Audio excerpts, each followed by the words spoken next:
so I've been holding off on this for a few days. I know it only happened like about a day and a half ago, like 36 hours ago or whatever the hell the math is. But with the passing of Eric Dane, you know, I was like, damn, he died?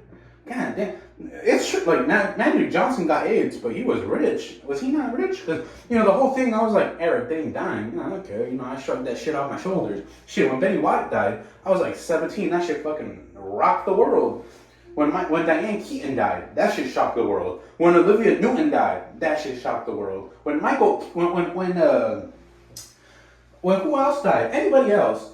When anybody, like Val Kilmer, when he died, everybody was shaken up. When Heath Ledger died, everybody was shaken up. Eric Dane, I was like, Eric Dane, who? That motherfucker? The one who was in a wheelchair now? The one who was in Grey's Anatomy being a pussy hound? First of all, don't come at me with that and say, hey, let's all feel bad for this man. Because, look. We have to keep in mind that this is a guy who was on a show about spreading BS. As doctors don't do that already enough, we gotta make a show where it does. That show, first of all, doesn't paint pictures in good light. Because the priority is not the patient's safety. Their priority is sucking and fucking. So whenever you go to a doctor, you know, they probably surveilled, they probably had hidden cameras in so many hospitals before they made that show. And that show had been around since like 2005 or some crap. And I don't know how it ran on for so long. But what I'm saying is, if the writers didn't kill you off, you got some disease that would have killed one of your patients in the show. Now here's my thing. First of all, he's not a good enough actor. Like, I understand, he better not. If in the Oscars they put this white man in memoriam over a person who had contributed more to the liberal arts, because let's be honest, what he did in front of the camera was intermittently tighten his jaw muscles and give that like nice eyebrow look in perfect lighting, and then give these perfect one-liners. And occasionally he'd walk into the patient's room and be like, "Excuse me, man, you have stage 4 cancer. Now please excuse me. I'm gonna go bang this hot co-ed or this new intern for the for this hospital." And that's what that whole show was about. And not just him. I mean, the women were whores. God, they had a PhD in horology. The other thing is, Patrick Dempsey was on that show. If you get hired alongside Patrick Dempsey, you are not an ugly man. Now, I'm not saying I find this guy attractive. In fact, I hate his face because he's too good. I don't know what's so special about him. And he's one of those guys that must have a really good face but no personality. Because here's my thing. Let's not feel bad about this guy. This guy was a Hollywood actor. This guy made a lot of money. He was on a show where he did not have to, he was phoning it in. He was not the Daniel Day-Lewis of anything. No one is a Daniel Day-Lewis. But like, you know, at least Ryan Reynolds, he made Deadpool. Sure, he's under a lot of heat because he married the wrong woman. Right now he's probably wishing, God damn, I wish I would have married Scarlett Johansson. But he's also thinking, well, at least I had a better career than Eric Dane. Sure, I made Green Lantern and R.I.P.D. and I didn't pay respect to the character of Deadpool by portraying him inappropriately in that one movie, X-Men Origins. But at least I ain't got ALS. And I'm like, it doesn't matter if he... Look, this is a guy who had a lot of money regardless of whether he had cancer of the balls, whether he had cancer of the heart, whether he had AIDS or chlamydia, which I'm sure he had the last two. You mean to tell me a man like him, who's on set, you don't mean to tell me he's a pussy hound? So let's not fall for this. This is also the other thing that made me mad. I saw this interview where it was his last interview before he, like, I guess he must have done some Tony Stark shit, like an Endgame, where he's trying to be noble. Now the thing with that is it's quasi-nobility, meaning it seemingly appears to be noble. But here's my thing.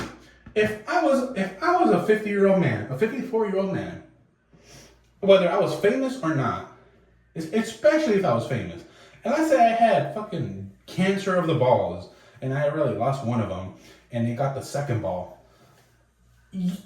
I'm not gonna go. This is it was like a movie in and of itself, because the production quality on this interview was better than any of the shit he had ever done.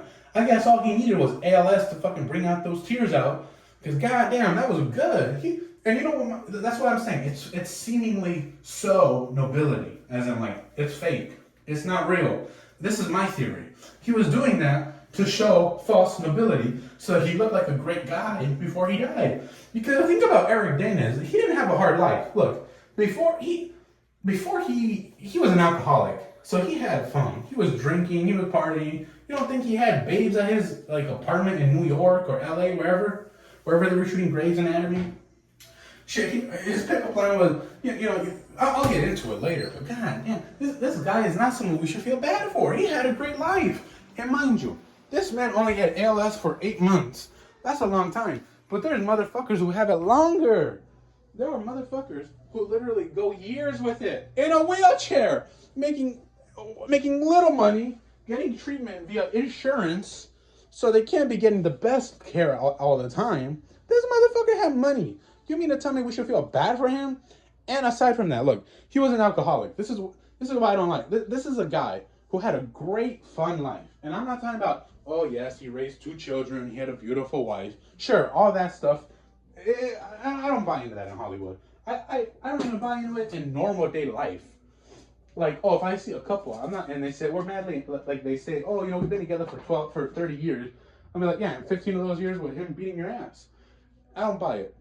Here's my other issue with it. My other issue with it is this. This is a man who was an alcoholic. He had fun. And now he wants to spin this whole lifestyle of, no, I'm not saying people don't change. But it's like, come on. You did not have any intentions of making good cinema. You did not have any intent. You're known for playing a doctor that women would want to be banged with. And on his life, look, he probably filmed that shit while he was high on coke, that last interview. If you don't, go watch that interview. The reason he's stumbling isn't because of his condition. He's stumbling because he probably did the best coke the night before, and he's like, God damn, I gotta fly in to the Netflix headquarters or on set to film my last interview that's gonna be dedicated to my daughter. When I was watching that, first of all, I was like, this guy is lying. He's doing that so that his wife doesn't think that he cheated on her and all this shit. She probably doesn't think that because he's an alcoholic, so he's good at lying. And some people might not want to hear that. But before he took the 12 steps to recovery, he took the 12 steps to become a pussy hound. In other words, he was drowning in women. And you mean, like, God, let's not fall for it. This is propaganda at its finest. Because when I found out about it, it was like I heard about it 5 hours after it happened. Or at least that's what the article said. That was one of the first ones that had come out. My problem with it is this. God damn it, I lost my thought. Shit, I might be getting ALS too now. God damn it. Please don't come get me, Karma. Here's the thing. Look. What were we talking about? This guy. This is a guy who's trying to, like, I saw it 5 hours after it had happened. And then I went to the mall. And then I kept seeing stuff about it. And I was like, God damn, stop acting like we lost Olivia Newton-John from Greece. We did not lose her. We lost some lowlife. We lost some, well, I shouldn't say that. I'm probably going to get canceled. But you know what I'm saying. We didn't lose, we didn't lose, I know everybody hates Ryan Reynolds right now. Or I should say, like, imagine we lost John Belushi. We lost John Belushi. But we're not losing him now. We're losing Dane Cook. This is a motherfucker who showed up on set probably drunk for most of his scenes until he supposedly reached sobriety.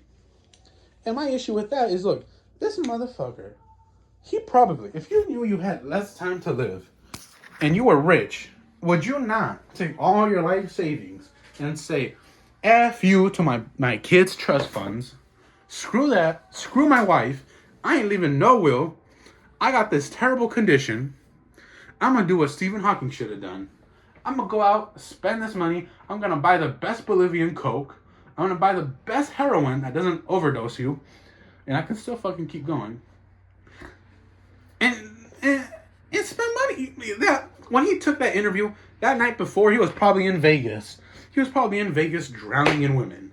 And he probably did some of the best coke of his life that it probably It probably temporarily resolved his ALS. He was on top of that poker chair. He took his shirt off and he was spinning it like they do in Magic Johnson. Not that I've seen that movie or anything, but I just heard about it. But anyhow, he was probably on top of there swinging his shirt around like he was a wild dog, standing up from his wheelchair, and he was probably like, "Hey, who wants to come in for their weekly checkup? And I'll even perform a colonoscopy on you with my penis." And I'm like, God, this. And then he was like, "Oh shit, I gotta go record my last message to my to my bullshit daughters. I gotta go do that." And he probably went on a. And here's the thing, that wheelchair, don't let it fool you. He might have paid the. We know that wheelchair. Car guys know what's going on with that wheelchair. That electric wheelchair. Shit was probably made by Elon Musk. It probably has a Tesla motor in it. That shit probably has like 300 horsepower. He probably paid the tabloids so that they wouldn't see him speeding off from his like rendezvous with all these hookers. He probably bought the best hookers throughout the last 8 months, and especially right the night before he died. Because that's the thing, they say, oh, he was with his family, with his loving family.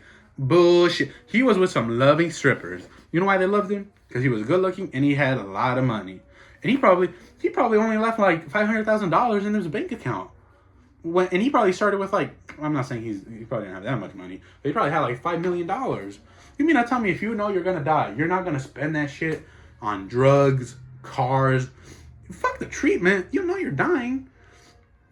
So, you know, it's propaganda. But I was at the mall and I saw the interview and I was like, oh my God, maybe I'm wrong about him.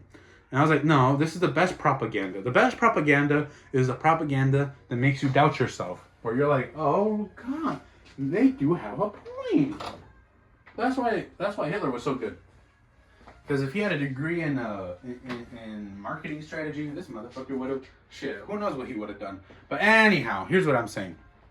I'm seeing the interview and it's 5 minutes and I start tearing up, so I put my glasses indoors because I'm at the mall. They have a bookstore there, like Barnes and Noble, very commercial bookstore. And I'm watching and I'm like getting teary eyed, so I put my sunglasses on and I start like boogers start coming out and I start wiping them, and people can tell that I'm kind of like weeping a little or whatever the word is. So they start walking away from me because I'm like in a corner and I'm like sniffling, I'm like, and then I kid you, I'm like, oh my, this guy might be actually good.